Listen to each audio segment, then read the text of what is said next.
More than 24 Pacific Coast countries took part in a tsunami drill on Tuesday and Wednesday to test their preparedness for a real disaster. Hundreds of residents in the Filipino village of Buatan in Albay Province were evacuated as soon as the warning sign was received by local officials on Wednesday morning. Renato Solidum, director of the Philippines Institute of Volcanology and Seismology, which monitors volcanic eruptions, earthquakes, and tsunami, said the drill had been a success. The essential thing is that we receive the information from Hawaii in a timely manner. We have enough lead time to decide on certain actions. We were able to transmit this. Although it escaped the 2004 tsunami that ravaged its neighbors, the Philippines lies in a geologically volatile region and has a recent history of tsunami devastation, officials said. In El Salvador, emergency workers and Army officials monitored the drill, which registered at 9.2 degrees on the Richter scale.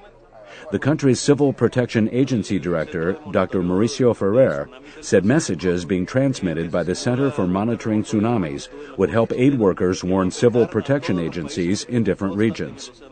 But fishermen at Puerto de la Libertad said they discovered most of their information from watching television. The Pacific Tsunami Warning Center in Hawaii sent out warnings about the Mach earthquakes off the Chilean coast and Luzon Island in the northern Philippines that are powerful enough to set off a tsunami across the vast ocean. Pacific-wide tsunami exercise called Exercise Pacific Wave 2006 poses two earthquake scenarios, one in Chile and one north of the Philippines, and this will enable the entire Pacific Basin and all the countries, 30-plus countries, to participate in this Pacific-wide exercise.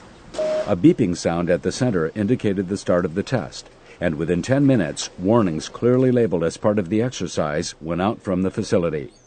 It was the first of 9 bulletins issued throughout the day, warning of a fictitious wave that grew to 30 feet. The Hawaii Center called some of the Pacific countries individually to verify that they had received the alerts. The center's director, Charles S. McCreary, said that although the warning system had been in place 40 years, it was the first time such a drill had been carried out. The Pacific is conducting a tsunami exercise. We've never conducted such an exercise before in more than 30 years of our existence.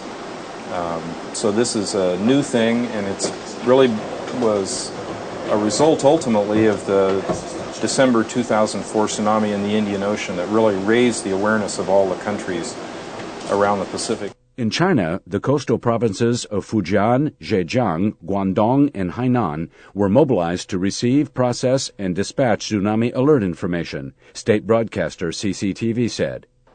The exercise on Tuesday and Wednesday was aimed at avoiding any repeat of the 2004 disaster in Asia, when waves hit a dozen countries and left 216,000 people dead or missing, many of them because they were not forewarned of the danger.